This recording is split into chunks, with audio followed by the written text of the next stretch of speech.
obviously, hey, we're glad to get it done. That's number one. We know we got a lot of areas to get better in, and at both ends, and it's going to be a team. It's not going to be very, very pretty. We got to find a way just to make some gutsy effort plays. And I thought the second half we made some of those separate the game. We got to get some better play in some different areas, and got to get us a better rhythm. And right now, as we talked about it just after the game, we got a lot of guys just haven't played. They just haven't played, and only some game experience is going to help them out there some. I mean, we can get some of them in practice, but there was some improvement from last Saturday to this Saturday in some areas. You know, at least I got a couple guys off the bench. I thought Jalen came in, made some shots. Cody and Ray again is making some plays for us, and they got to. I thought Riley Beanock was steady for us. He's just kind of steady, a guy to give us a little bit of experience out there and made some easy plays and got the ball to the right people at the right times. And we got to have more of those kind of plays right now while we continue to get better. Talk about Ray Vern and just picking up the team and bad knee and everything. Just say, you know, he had practice all week, so you can see why you didn't know I was having a bad headache all week thinking about playing this team without no Ray Vern. As you can look back afterwards and see, we needed his 32 points to win this game for sure. He just jumped up and made some shots, made some plays. Got to the foul line, drove the ball and got to the foul line. That's a huge stat. Ray Vern, 14 free throws. I'd say his first 2 years, you can check the stats. I'd be surprised if he shot 14 in either one of those 2 years. His freshman or sophomore year, if he shot 14 for the whole season. So to get 14 now is a change in his game, son.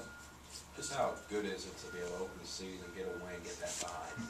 It's got to be good. Compared to, like, say, Well, it's always better to win than lose. Yeah. Always, for sure. We just know this.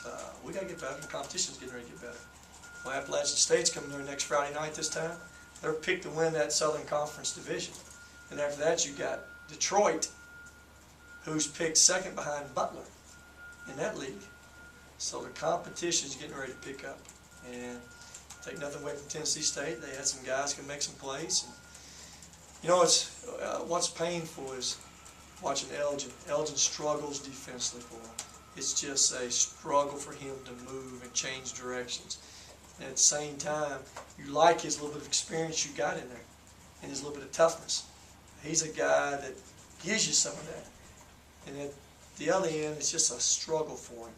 And we just got to continue to find ways that, you know, we can limit him getting beat so much defensively out there.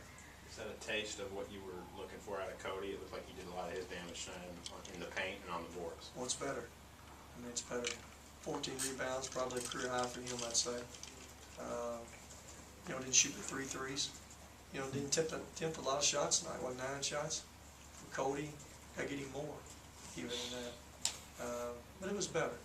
You got to settle in and not get those couple wild charges he had, particularly when you have 2 fouls. You can't put yourself in that situation. I don't care if it's a good call, bad call, right call. Did you find my glasses? Hey, fine, Coach. Y'all keep looking. All right. Keep looking. Well, what was we talking about? Cody, he was better. He was better. Got to get him better. I'd like to change the pace and get it with 20 a point, and then Brian kind of do. Well, they both got to get better. They both have to get better. They're different. And, yeah, I think both of them still playing uptight. Just playing a little nervous. And again, it's all new for him. It's new for him. 20's an absolutely different role he's ever been in, and you know he didn't play a whole lot his freshman year, and stood out all last year. It's a change of pace. And then Brian coming to this level. And again, as we play, they'll gain experience. We'll gain comfortability. And like I say, we just got to keep taking one day and one game at a time so we can keep improving. What you got, Mike? Did you see in Brian that led you to go with him down the stretch? I just, you know, I feel comfortable with him. Like he's a guy who can go make a play, though he didn't make many plays. But he's a guy who can make a play.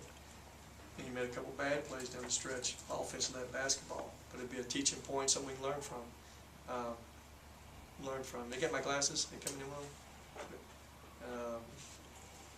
But I feel safe with him. I mean, of the two, I feel comfortable with him right now, down that stretch. Where'd you find him at? This is just extra, you wipe it out. Extra. Those don't even matter, but okay. Now I can see his stats. But I just feel comfortable with Brian down the stretch. How many straight minutes did he play down the stretch? 26 for the game. What was he down that stretch? Came out at the 6-minute mark. He stayed in the whole time? Okay. You guys got a question in the back against that wall? I need to ask the question. Ask the question. Y'all get one question. Go ahead. Huh? More questions? I know you got a question. I sure do. Okay. Why wasn't you going to ask it then? If I hadn't asked you, what was you going to do? Well, you know, I can be pretty quiet sometimes, and I'm sure that shocks Greg. Okay. I know it shocks Brad. You know, Rayburn hit a milestone tonight. Oh, did he? What was the milestone? I didn't know. 1,000 points. 1,000. Ray went 1,000 points tonight? Okay. 32nd player in school history. Really? Yeah. Well, it's, you know, anytime you do that, that's special, 1,000 points, and, you know, hope we can score a whole lot more this season. That's what I need from him, a whole lot more. I think it's very obvious Ray is better. He's able to put the ball on the floor. If you'll think back his first, basically 2.5 years, he wasn't able to dribble the ball at all, you know, at all. Now, he's got a different weapon. Gives him a chance to drive in there and get fouled. Again, I don't know how many free throws came off of driving. I know he got fouled a couple times late in that game. But I would say at least 10 of them came off him putting that ball on the floor, driving to the rim. In the past, he'd gotten none of those.